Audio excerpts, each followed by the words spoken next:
wakateremkia Seleukia, na kutoka huko wakasafiri habari hata Kipro, na walipokuwa katika Salami wakalihubiri neno la Mungu katika masinagogi ya Uyahudi, nao walikuwa naye Yohana kuwa mtumishi wao. Ishi hapo.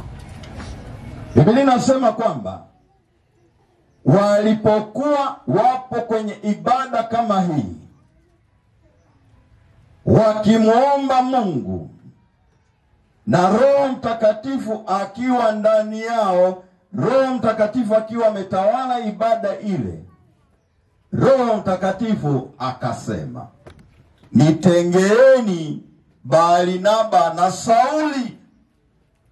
Sasa alisema wapi?